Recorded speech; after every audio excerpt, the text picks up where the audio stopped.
Welcome to the House of Hoosier podcast. I'm your host, AJ Guyton, and I have a very special guest. A lot of Big Ten fans Indiana fans might remember him coming into Assembly Hall and causing a lot of ruckus back in the early 90s. And he had his fair share of opportunities to beat down Indiana basketball. So I have here Big Ten analyst, Mr. Jess Settles, man. How you doing, Jess? AJ, man, I'm doing great. It's a pleasure to see you, to be on the pod. And look, to correct the record, man, I got beat down in most of those games against you guys. No, hey, I still remember, man, my freshman year, 1997, it was your senior year, and we had a great game plan coming in the game, man. And you guys were kind of, now that I know basketball, you guys were loaded. We came in, it was you, I think it was Ryan Bowen, it was Andre Woolridge, it was Kent McCausland. And it was a nice game plan. We're up by 7 or 8 going in later into the second half. And all of a sudden, y'all go to a double high offense. And Andre Woolridge gets the basketball. We had a game plan for it. We were going, whenever y'all did the signal, we were going to go zone. And it was nothing we could do with the one-hand crossover. It was nothing we could do. And you guys came, I think you ended up winning by 8, man. And that was my memory of you guys, because that place was loud. And it was just, and I realized, like, oh, this is for real. Like, they really want to beat us. Like that, it was an amazing experience. You remember that game at all? I do remember that game, buddy. It was interesting because we would set what you would call a high horn set in today's game, and Andre had the option of going right or left off those hard ball screens. Mm-hmm. Time he came to the right. And he was so strong going right, and he was really good bringing it back, like you said, and then taking the left. He was just a big physical guard. Yeah. Conversation before among former teammates, I know you do, and you talk about the glory days and what could have been one game and this and that, but we never thought about pulling that horn set out another 10 feet and giving him a lot of space to operate. And now, that high pick and roll action, that's what everybody does today. And we had a team, Russ Millard was on that team. J.R. Koch was a Peoria guy. Yep. We had 6'10", 6'11 guys who could shoot. So that spread, high pick and roll offense would have just been great for us. It was good, but not what it probably could have been in the modern era. Absolutely, man. I remember like yesterday, because the game changed so quick. It was nothing we could do. I mean, you guys were big and physical. Well, the Big Ten was just big and physical all across the board, man. And it was just such a grind. I remember Wisconsin had Paul, what's Paul's last name? I know you banged with him before. What's Paul's last name? He went to the NBA, played a few years in who? Just Paul. We'll call him Paul. No, we call him Paul. They had Sam Oakey. Purdue was loaded with Brad and Brad Miller and Brad Cardinal. And then it was you guys. Evan Eschmeyer was even at Northwestern. I mean, and then Courtney James and the guys in Minnesota. It was just a grind, man. I could not believe how, and we had about 3 or 4 7-footers ourselves. I just could not believe how big everybody was. But like you said, it wasn't the style of play. Style of play was physical back then. But if you guys would have pushed that thing out and let Woolridge just knife and snake and do all the kind of creative stuff these guys that do today, babe. I mean, Final Four run somewhere in there probably would have happened, because that horn set was unstoppable.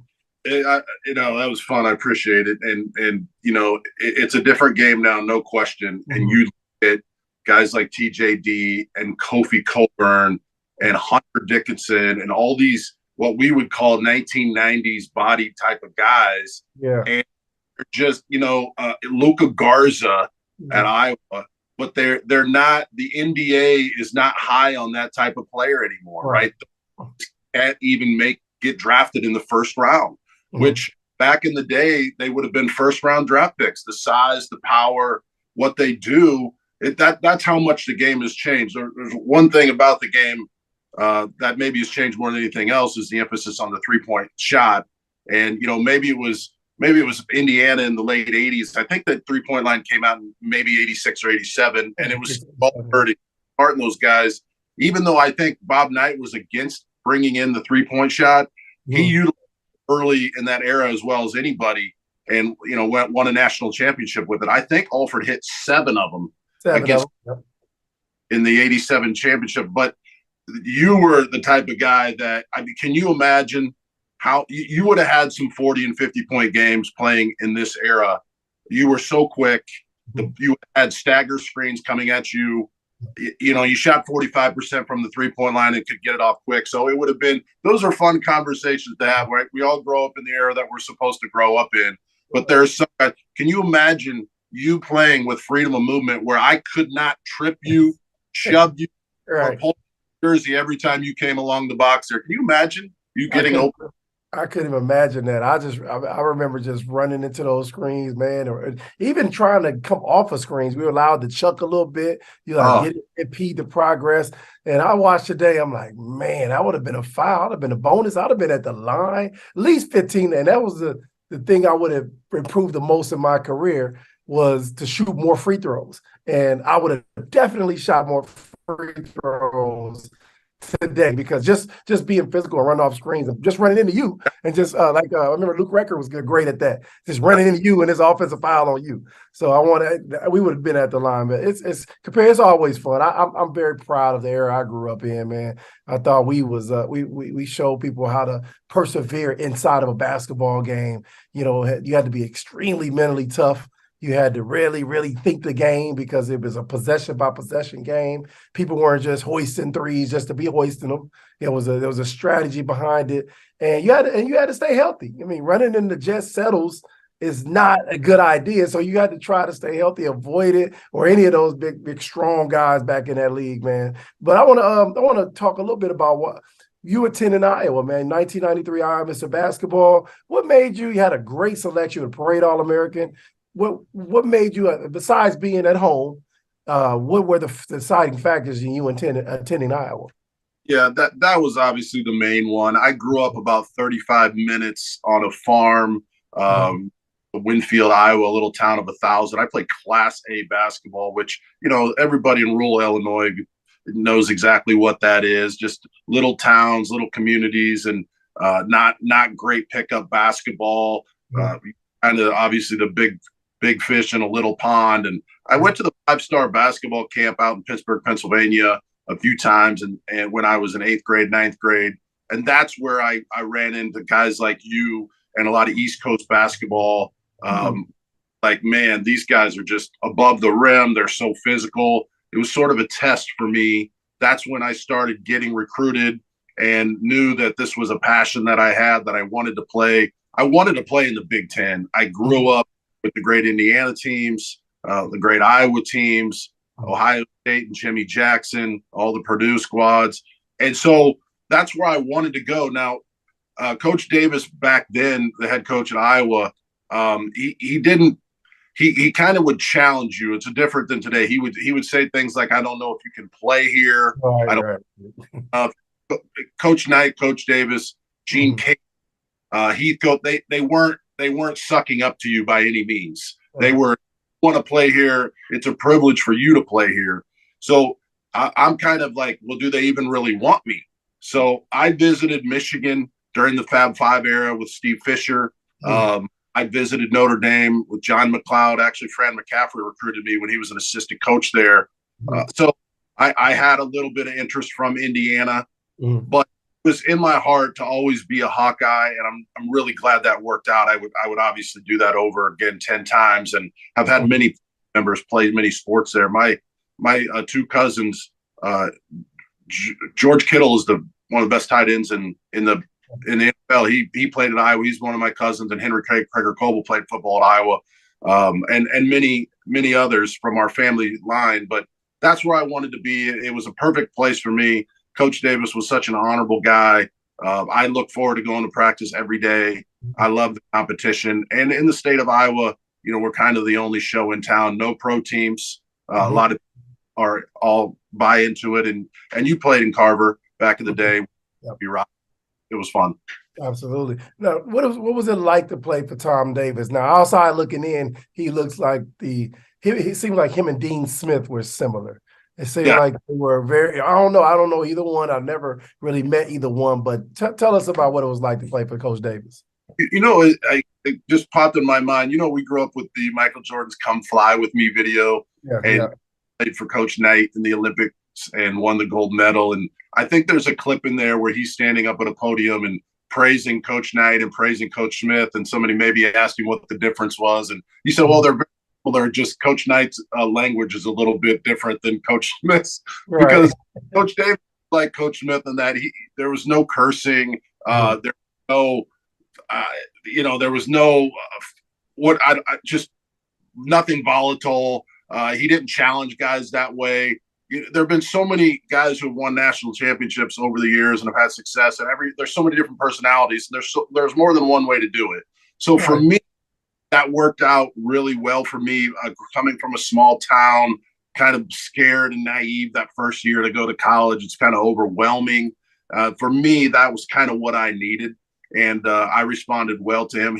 Coach Davis was one of those kind of old school guys, AJ, where you had to get better, stay in shape, be focused on your own.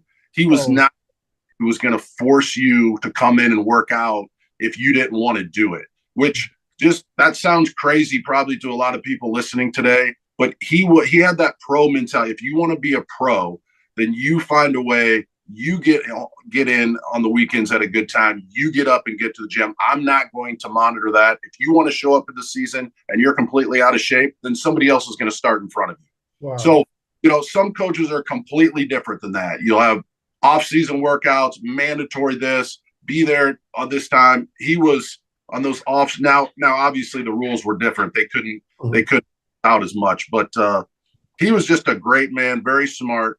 And if you remember, as a guard, we pressed most of the game. He sure did, yep. His career on, and we were very successful with it. Mm-hmm. Now with cylinder rules and the freedom of movement, you can hardly do it anymore because your whole team will foul out. Right. But we would try to get you caught in the corner. The two of us trapping you, we're throwing our knees and thighs into your knees and thighs, scraping at you, and we're trying to grab you. And that's how we played. And it really worked for someone like me who just wanted to just play, with my hair on fire every minute. Absolutely. You guys played a very, very fun style, man, got up and down. But I always was curious about what it was like to play for Coach Davis. You had a great career at Iowa, obviously, but you suffered some injuries. What were those injuries, and what were looking back, what could you have done to maybe prevent some of those injuries? Because I know we learn a lot as we get older. We're like, dang, I shouldn't have been doing this, and this. Or were they just something that were freaks of nature and unpreventable? I think so. I mean, when you get injured, you're always trying to dissect what could have been, what should have been, what should I have done something differently, should I have been smarter. But I was a farm kid and grew up tossing bales and being in pens with big sows, and it was a very physical lifestyle and hooking up heavy equipment. So that's just how I grew up. I'm we're in the same fraternity, both Big Ten Freshman of the Year, mm-hmm. and I think I'm the only kid who ever did that up to this point at Iowa. So when I went to Iowa, it just worked for me. Right. You got to get lucky. You have to get the minutes. Your coach has to believe in you. Those things have to work out, and then you have to take advantage of them. But looking back, I probably was one of those few guys who probably worked too hard. Right. That's what I was gonna say. I know you're in that same category. You just live in the gym, and you're obsessed with it. And your coaches and stuff will tell you, hey, don't go to the gym tonight. You're one of those guys. Hey, cool, AJ, take the weekend off, type of thing. And then you'd sneak over to another gym when they didn't know about it because you wanted to work. You just that's kind of what we were, and that's probably when I coached. Years after that, I would back some of my guys down a little bit because you can work a little too hard, and right. I kind of Iowa wrestling mentality where it's just you go and you go and you go and you don't feel the pain and you keep fighting through it. So coming in that sophomore year, had back injuries, and I think I had to take 7 or 8 games off my sophomore year, played, hurt my junior year. Then I had to take a couple. It just ended up being a total nightmare. Right. Became more of just survival than thriving. And, you just can't get through it eventually, and it all stops. So that's probably the story for more guys than you'd even know. But it was heartbreaking as you're trying to win national titles and be a pro, and it just doesn't work out. Absolutely. I always thought that you look at a guy like, LeBron James who's tearing the NBA up at age 38, and they'd be like, oh, he's doing. I said, well, he didn't have to go to college. I mean, college is going to take a good 4 to 5 years off your career because of the amount of work they're going to put into you. Now, you learn a lot from that work. You learn how to take care of your body, but I don't think people understand how intense and how physical the college game it was then, especially then. And you never took time off. I mean, right after March, you were back in the gym. You lifting, trying to get stronger for the next year. And then you doing a preseason. You never stop. So I thought you look back, you stop because your body started to break down. But you see guys that play and didn't play college basketball, play high school basketball, they continue to get to play longer. So I could completely understand that, man, and because they do put a lot of work. It's a good work, but it's a lot to put on you. I had a conversation, AJ, you'll appreciate this, with Tim Garl the other night after an Indiana. He's obviously been the trainer there for 45 years and best in the country, and just still looks like he could go another 20 years. Yeah, it does. Well, as much as we did and as hard as and as physical as the league is, it's basically now they're training collectively almost all year round. And there's even talk about adding more time and events to the summer. And I wish somebody would do a study over the last 3 or 4 years, because it seems to me there are just more injuries now and more guys missing with shoulders and ankles and just knacky things than there's ever been before. Again, you've coached, you've played, you've been in every aspect of the game. I think too many guys are doing it too much, and it's causing too many injuries. I agree. I just had this conversation with a principal, and she was talking about how we were talking about travel and AAU and all that, and how the football team here in high school was so excited because they're back in the weight room already. I said, but the good thing about football is there's no AAU for high school football. What I mean? Like, they get to take time off, which is what we used to do. There was a system. That's what I think needs to happen. There needs to be a system where these kids their bodies can recover. Because you think about it, because my daughter is a prospect right now, and I'm trying to find time to shut her down. I mean? Because she's just going. There's no time to really work on your body, like, to the extent that we could. So you would kind of meet that balance in the middle. I wouldn't do as much as we did, but I would meet that in the middle and get more rest and still, but that's what's not happening. That's why you see Jackson Davis having to take a couple games off during the year. That never happened back in them days. You never took games off. Every game was important. But now, because he's from that group that's been playing probably all year round since he was 8th grade, you know what I mean? So that's why you see so many major injuries for kids. I hate to see, I think I saw in the tournament last year, a kid tear his Achilles. I think it was Villanova. And I was like, how you tear your Achilles in college?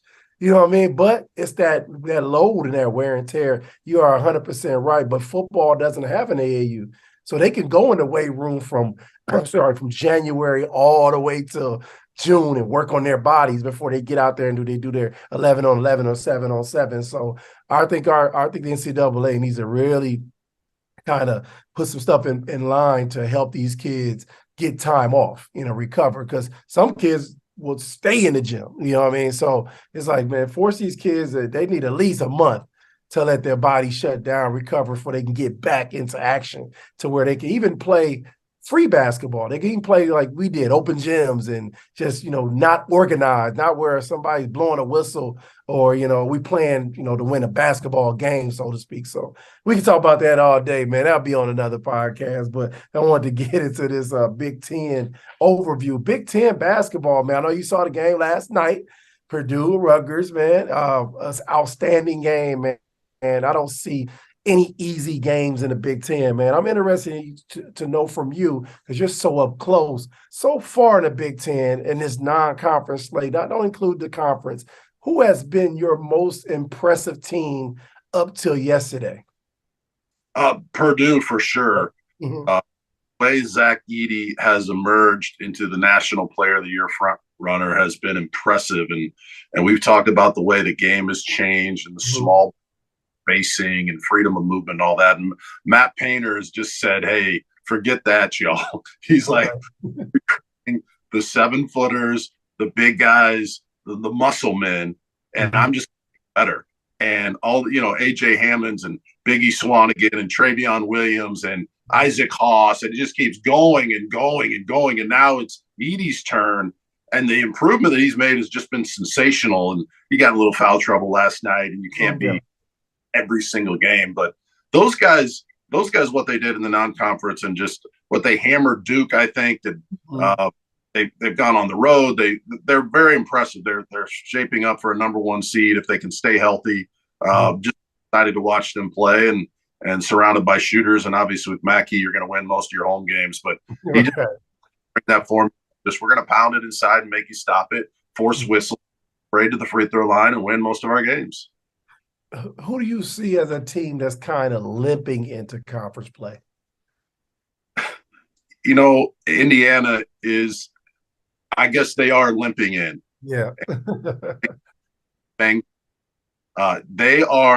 the best team, right? Because what are they, 15th in the country?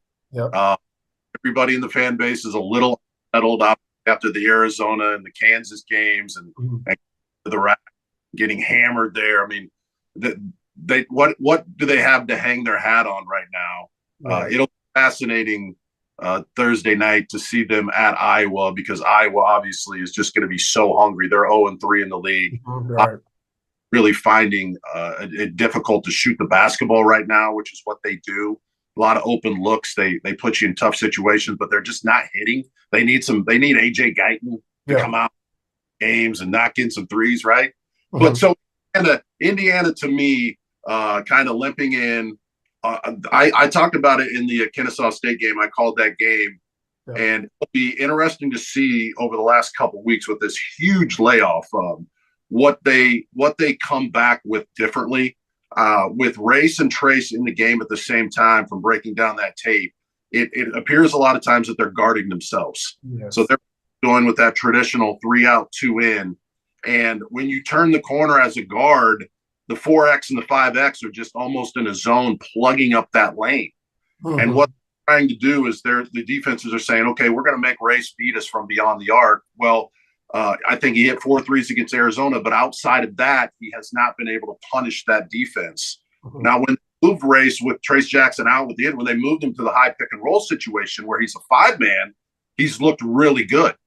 So I'm really curious to see if they go with the smaller lineup around Trace and bring Race off the bench and just go with a 4 out, 1 in to keep that 4X guy away from the basket and out of the paint.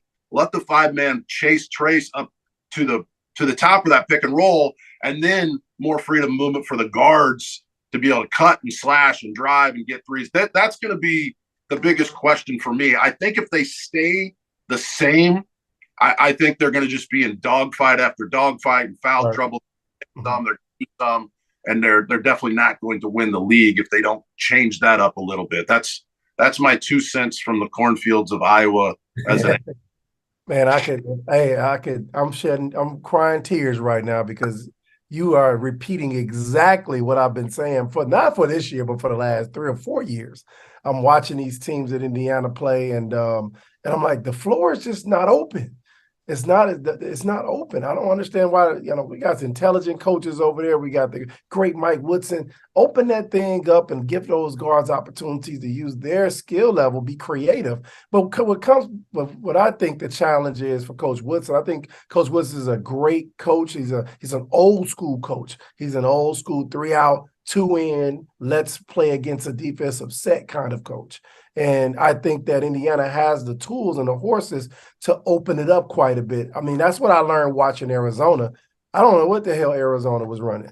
All I know was they had option after option. People took shots when they're supposed to take shots. The bigs rebounded. They got touches, and everybody was happy. But if they're going to go into the Big Ten season solely throwing into Trace with Race's man covering without being able to space out, teams are going to live with him shooting threes. That's just what it is. I think Race and Trace are the same player. I really do. I think they're the same player. I've been lobbying. I love Race Thompson, but I've been lobbying for him to come off the bench because he would give the bench an offensive punch. It would give them an opportunity to not lose anything on the backboard when you take Trace Jackson Davis out. I think when Trace didn't play that game, he had 18 and 12. So he was able to be himself. And I talked to Trace about that as well. When he talked about the NBA and shooting threes, I was like, no, we don't need you shooting threes. You be who you are and who you were born to be. You know, your dad was a heck of an inside player, was a rebounder. So are you. And when you're not doing those things, then you become a shell of yourself. So just focus on rebounding, running the floor, finishing, and playing with great energy. And I think Race does the same thing. If you put them on different – now, Malik Renew is the wild card because it's like, okay, even if I do move Race to the bench, I have to play them together. So, you know, you have to be okay with missing a few threes, taking a few more shots, taking a few more opportunities, and getting a few more possessions to score a few more points. I think they have the horses to do it, but I think that you know, there's a reluctance to do it because I don't even know why. I don't know why there's a reluctance, but it's obvious to the basketball eye what needs to happen. Go ahead. No, man. That's fascinating, and you're on top of it a lot more than I am. But I just going into that game, I had 4 or 5 days off, so I was able to break down and study about 4 or 5 of their games, like you did when you were a coach. You know, it's different coach to break down tape than it is just as a fan to watch the game. So you're sitting there watching tape, and I'm watching it, and then I'd see a player rewind it 3 times, break it down, and what's fascinating is with the 3 out 2 in, when you're going with that size. It's not like they're gaining an advantage at the defensive end. They're getting killed on the glass. Right. Exactly. Race is not comfortable like I wasn't comfortable chasing small forwards around at the other end. So not like they're gaining this advantage with that lineup at the defensive end to overcome the offensive ills. It's hurting them at both ends. And for Renew, it's one of those deals, and this is what the coaching staff's been talking about. They're having the same conversation as we are in every meeting over the last 2 weeks. Fascinating, right? But he would have to prove to me over the last couple of weeks that he's even going to get many minutes. I mean, somebody left out because those two go. It's the same problem. And he's a freshman, and he plays like a freshman, and he's got a chance to be great. But you know, there was a time when we gave freshmen an opportunity to be freshmen. You know, and that's what he is. So. When he's been in the game in the big games, and obviously we don't count Elon and Kennesaw State, I mean, we're talking the big games. Right. He turned the ball over at an extremely high rate, just careless turnovers. And Hood Schifino has as well, but at this point, obviously with X out, you got to roll with him. And I think Hood Schifino with that high pick and roll action, if that backside is opened up, I think he's brilliant. I think he's ahead of schedule. He's physical. When you see him in person, AJ, it's like, man, he's bigger than what he looks like on TV. Right, when he's corner, he's got good vision to find shooters. Miller Kopp can shoot it. You know, it's Gates, right? On the other side, Bates. Bates. Those two guys with space on high ball screen action. I think at least a package of that. It doesn't mean you have to do 40 minutes of it. But a package of that is awesome if you're not going to gain advantage of the defense. Indiana's fascinating, AJ. They're the most fascinating team. Remember, they were picked to win the league. Now, it's not fair to hold them to that standard without X. But X, when he gets back, and I hope the heck he does, it's a devastating injury. Man, if he turns a corner in their space, I think he can have 30-point games. Easy. That's great. Hey, great analysis, man. I'm looking at TJD, man. I think his last 20-point game was November 30th. And then, you know, from then on, his last 4, he had 13, 12, 11, and 11.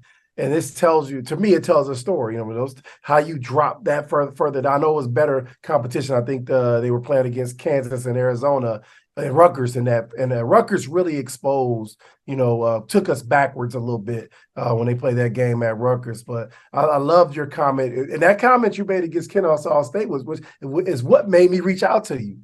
I was like, oh, man, when you said that, you know, I think in the second half, they started to open it up. They went to that high post set, and they started to open driving lanes for those guards. I was like, Thank you. Somebody speaking my language. Who is that? So I would find out it was you. I said, let me reach out to Jess, and it was just so happened that Iowa was the next game. I'm like, I got to have somebody speaking that language, because just on the last pod, me and Austin, who's my engineer, we had a little disagreement about that. I said Indiana has to make timely shots, and they have to score more points than they're scoring in their basketball games to be Big Ten champions. Or they could be a solid team going the way they are.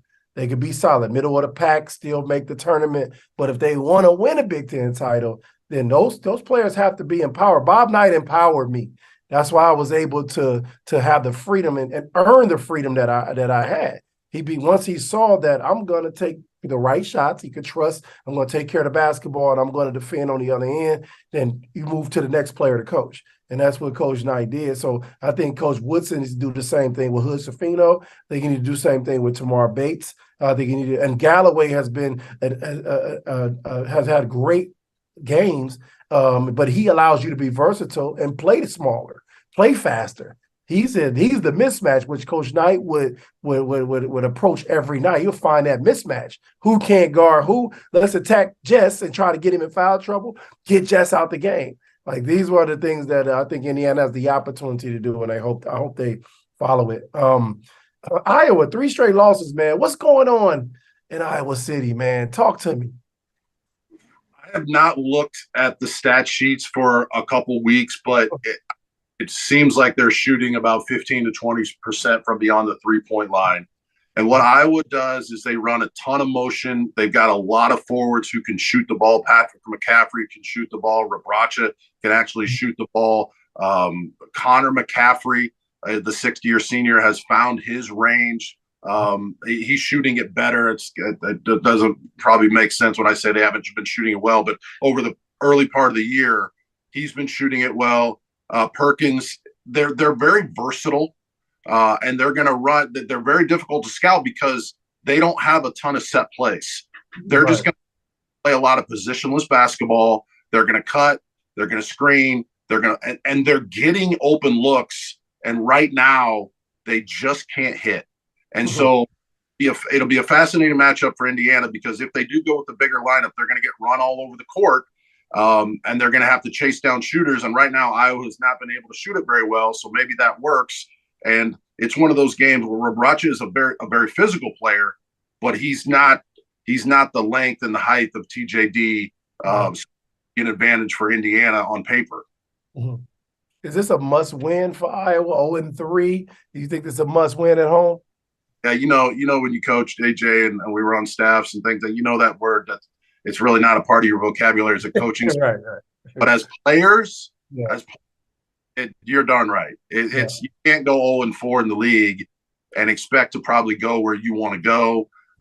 There's no panic. There's with the 20-game schedule and the net rankings and all the opportunities ahead of you in the league. I mean, there's no panic, but it feels like a must win for both teams. If I'm on either team, I'm like, don't get on the bus unless you're coming in, unless we're going to win. Do not get off your social media. Don't be going out. We got to win this game, and that was it's a must win as a player. Absolutely. I mean, what you kind of started to allude to, what does Coach McCaffrey need to what does Coach McCaffrey need to start to right this ship in Iowa? That's the conversation for their staff. Yeah. As he's not going to change what he's doing. Indiana will not see anything differently. It's going to be run. It's going to be attack.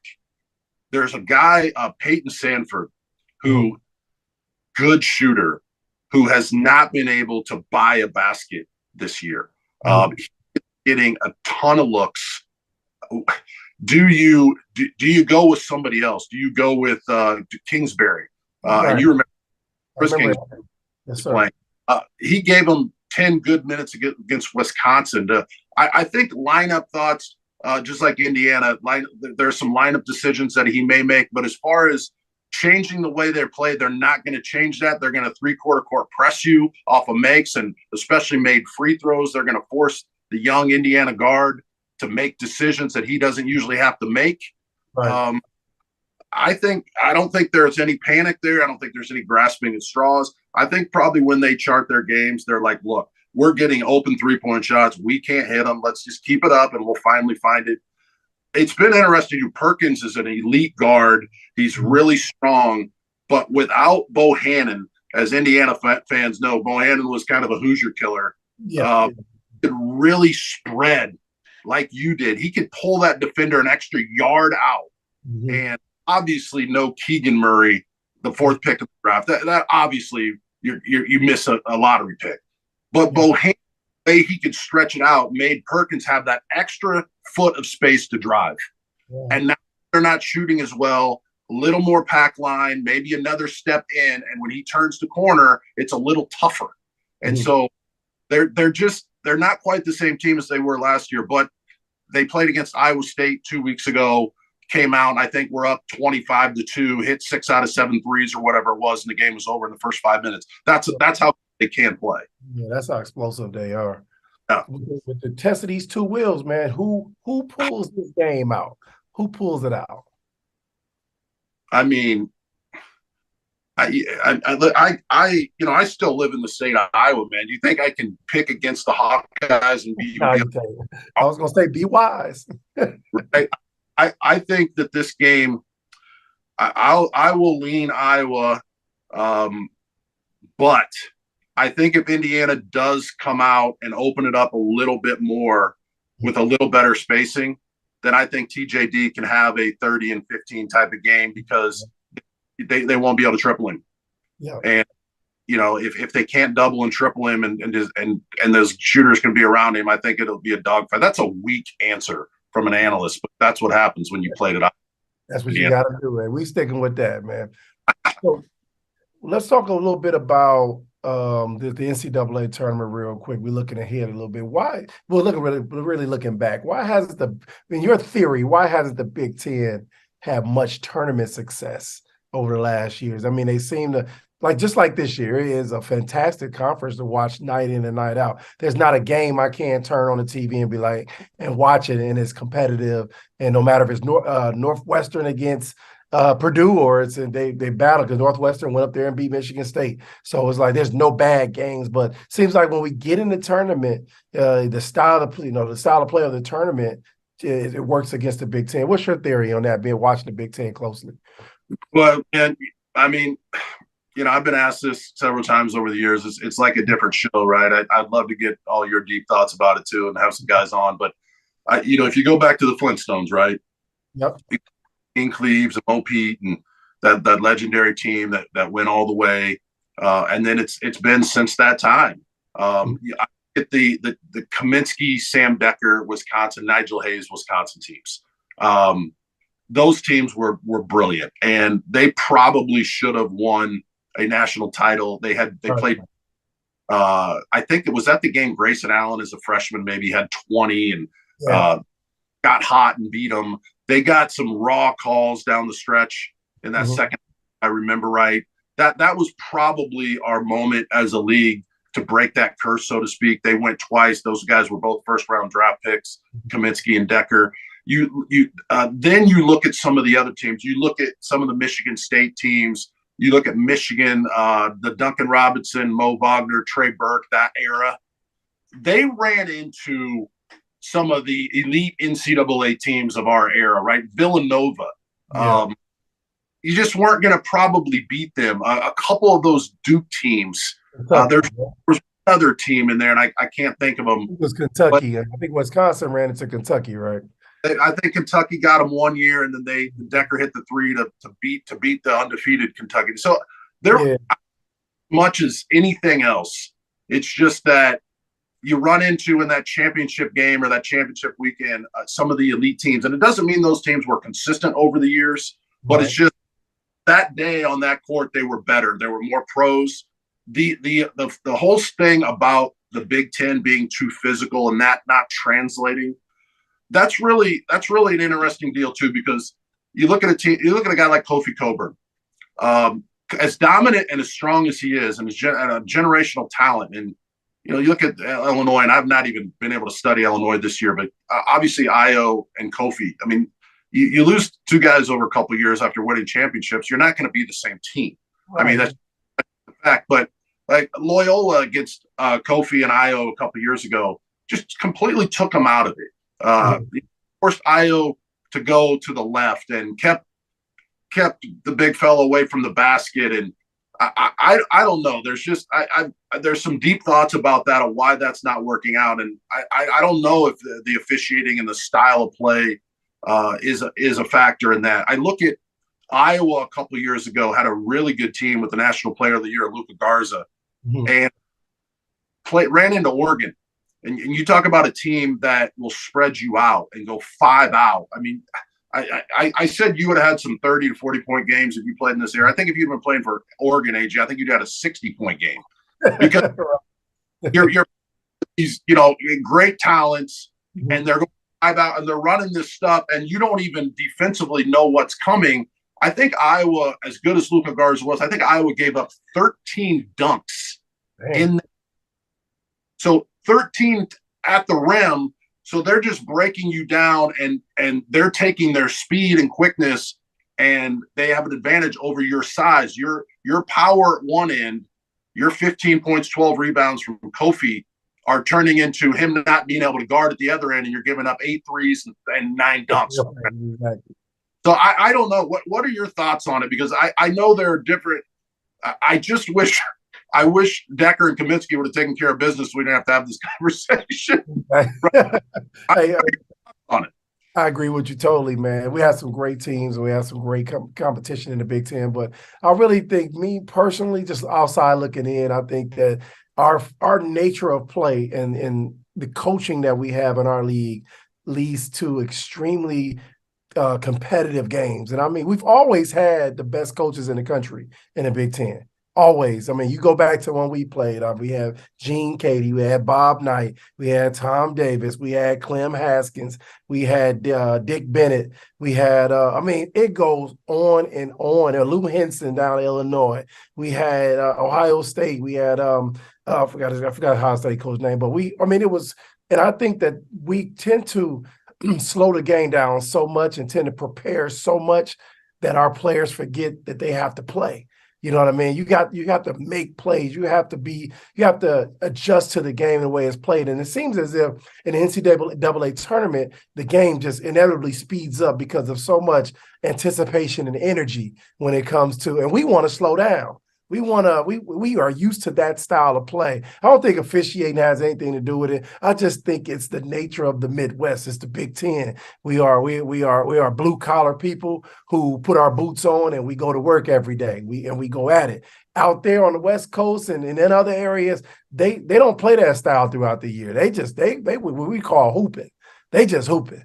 And when we make those. I think Michigan State was one team that was able to play chameleon and adjust to any style of basketball in the 2000s. I think that year we had 2 teams in the Final Four, Wisconsin in the Final Four. We had Michigan State in the Final Four that year. But Michigan State with Mateen and Mo Pete, they were track stars, but they also had a hell of a front line as well. So any style Izzo wanted to play, he could play. But the bottom line is, but a leader like Mateen and those guys, they played that style. And they beat Florida in the championship game, a team that played up and down as well. So that's why, when I start watching Indiana basketball, I realized, Mike, they were doing a great job, but I was like, we need to open up. We need to show that we can play at a different pace. And they did a little bit against Arizona. I thought they could. I mean, they kept up for a little while, but I think Arizona's physicality first time I've seen it, overwhelmed Indiana. They were extreme. I don't know, the big guys, big African guy, his name inside, and the other guy, they have different names, so I'm drawing a blank. But all I know is they were posting like I haven't seen posting this year. So Indiana kind of got tired and wilted. So I think the Big Ten is kind of a victim of itself. Being so good, so physical. So just like you talked about Purdue earlier, is that style with Edey posting up, is that going to work in the NCAA tournament when you run up against an Arizona who can play another different type of style? Talk to me. Yeah, no, man, that's deep thoughts with AJ Guyton right there. This is what the madness of it, right? Because you look at, I think earlier in the year, Wisconsin outplayed Kansas, outplayed them. And right, that air ball shot that the kid flipped up, caught it, one of those bad luck deals where he misses, flip it up, and they win in overtime, I think. So you're like, okay. So there's the contrasting style, right? Like Kansas, defending national champs, speed, incredible spacing.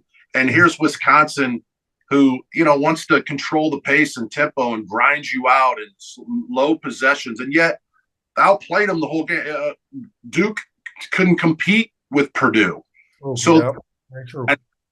Look, we're just throwing this stuff out there. I would love to get your viewers on Twitter and stuff to jump in on this too, because how do you dominate a preseason and win an ACC Big Ten Challenge, and then 3 months later, it's really, do the other teams get that much better? I don't think so. There was a time, and this may have been a little before your time, just a few years. There was a time, late 80s, early 90s, where there were like formulas that would say, AJ, in order to go to the Final Four, you had to have 2 first-round draft picks and out-rebound your opponent 80% of the time. There was a time when guys stayed in school where if you had the best players, your chances of going to the Elite Eight Final Four were almost 90%. And then everybody leaving early and the transfer portal now and not being able to build over 2 or 3 years. It's just a totally different game. So, has that played a factor? Style of play defensively, the league maybe has been down a little bit the last couple of years to being able to go against those 5-out spread type of teams. Maybe not used to it, and then your bigs are put in on an island or precarious situation. I've got to think about this more because you've got me intrigued. There's obviously something to it. Yeah. Some of our best teams with great elite coaching, great players are not performing that second weekend the way we would expect them to perform, like the late 80s, early 90s Indiana's team, like the 2000 era Michigan State teams. There's got to be something to it other than just bad luck. You made a great point that I never thought about, was how old the players were at that time period when we were going to the Final Four and winning. You got to look at Michigan State. I think they had like 4 or 5 seniors on that team. Then you rewind it back and you go backwards and you think about, some of the teams that were able to, Indiana teams in the late 90s. And then you think about, those teams that were competitive, they were old. The Big Ten used to be old. And at the end of the day, as the game changed, and 4-year players weren't staying in school anymore, you were forced to get, Indiana was forced to, have a Thomas Bryant or a Noah Vonleh, guys that were only coming to school for 1 year.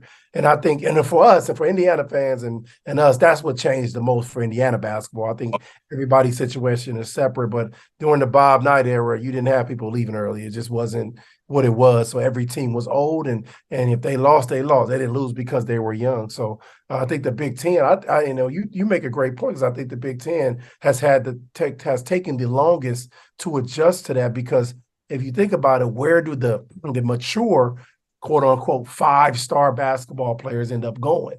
They end up going to Kentucky. They end up going to Duke. For the most part. None of them, not the mature 5-star wasn't coming to Iowa or Indiana. We'll get the 4-star, we'll get that one, Thomas Bryant and those guys. But so then you don't get a chance to be a Kentucky and get 6 of them, make a run. And Duke and get 6 of them and make a run. You still get the growth. So you make a great point, man. We could talk about that all day, but somebody needs to really do some research on it, because it's been 22 years since the Big Ten has won a national championship, and with I think the talent that's been in the Big Ten, that warrants a question of what's going on, what happens. Like I said, I think playing that space, that's why I wanted Indiana to start playing a little faster. You don't go crazy with it, but understand, man, you have to keep up a little bit. You have to make timely shots. You can't miss open shots. Trace Jackson kicks it out and we just missing. Nobody within 5 feet of us. Got to make those shots. Like you talked about Iowa, it's all about production. I don't know what to tell you, but you need to get it done. You're not getting it done. You need to make shots. You need to box out, rebound, secure the basketball, push the tempo in order to win games. So, I mean, we want to see Big Ten in the Final Four. We want to see the Big Ten in the national championship game. That's our goal. So, man, before we go ahead, man. So we end this, man. How did that picking that top 5 Indiana basketball high school teams? How did that go for you, man? Look, I've never seen anything like it. Indiana high school basketball. It's fascinating, right? I've never had more Twitter response during a game in my life. I mean, I've got like the Purdue volleyball coach weighing in. I've got the tennis Butler weighing in. I've got people. It is so personal and such a great memory and era, that single class championship era, where there's one championship, and East Chicago, Washington, and then Marion, and then Indianapolis, Wash, and then Crispus. I can't remember the fifth one. Ogden, right? So there are 50 Indiana high school programs you could talk about. And for someone who grew up in the state of Iowa, where the state tournament is a big deal, and obviously in Illinois, where you've got the Chicago leagues coming downstate and going against the Peoria. I mean, in Illinois, the talent and the physicality, the passion when we were growing up, those state title runs were just incredible. But in Indiana, it's just different, and that was to bring that up. And then to get that kind of response, I knew we'd get a good response. I'm a little overwhelmed at what we got, but it was fascinating, man. I really enjoyed that. I tell people that's my favorite place to call a game. The banners, the history, the legends itself. You can't even. I mean, AJ, you have over 2,000 points. You're a first team All-American, and at any other school there'd probably be 2 of you. At 30 sit at that table. Right, exactly. Yeah, if you got to be a first team All-American in Indiana to even be considered, to even allowed in the room, right? It's like it's amazing. It's just an amazing program. I'm glad you were able to be a part of it. It's fun to call games there. Absolutely, man. Any other school I have a statue, but at Indiana, you're just one of the guys. like I did all that, but no, that was when you open that box, I said, "Uh-oh."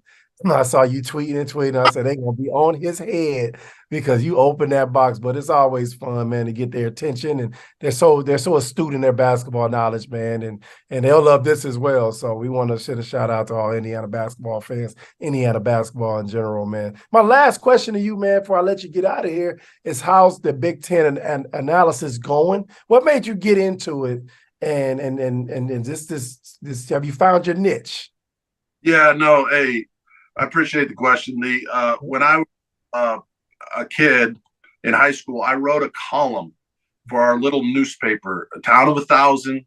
It still is called the Winfield Beacon, and I wrote this column called "Above the Rim" by Jess Settles, and I write like 4 or 5 little paragraphs about the world of sports, some local, some national. Give my opinion on Final Four teams, Super Bowl, those type of things. Share a few stories about when I was being recruited, traveling the country. So people enjoyed reading that. And then when I got to college, because of the injuries, post career, I worked for Channel 2, the CBS affiliate out of Cedar Rapids, Iowa. Covered Iowa and Iowa State, Northern Iowa for a year or 2. And then my main source of income and how I provide for my family, I farm with my dad. We're a farming family. Oh, okay. Awesome. Raise corn and beans and in southern Iowa, southeast Iowa, close to Burlington, across the river there from Illinois. Mm-hmm. And with that schedule, it kind of works out really well. About the time that we take the last load of corn to the bin, it's basketball season. About the time the Final Four is over, it's time to plant again. Right. So, side hustle for me. I've had a chance to work with the Big Ten for about 10 years, and it's been fun. And it keeps you close to the game, and I just enjoyed being a part of it. And coming from the era that we came from, I'm kind of able to connect the eras, days, and to this modern era and talk to those stories and about those legendary players in between, and it's worked out well for me. Awesome. I'm glad you said that, because that's why, I started the podcast. I wanted to connect all those different eras. I want to connect the Bob Knight era with the Mike Davis era, with the Kelvin Sampson era, and the Tom Crean era, and now the Mike Woodson era. So, it's been awesome to be able to do that. But that's very interesting, man. And I'm glad you have found your purpose and your niche, and everything is working out for you, man. We appreciate you being on the House of Hoosier podcast. It was fun. We got to get back together later in the year, discuss after the tournament, discuss what happened to our Big Ten teams. Hopefully we have some good news and we don't have to talk about it at all. But I do think that our conference needs to take a hard look.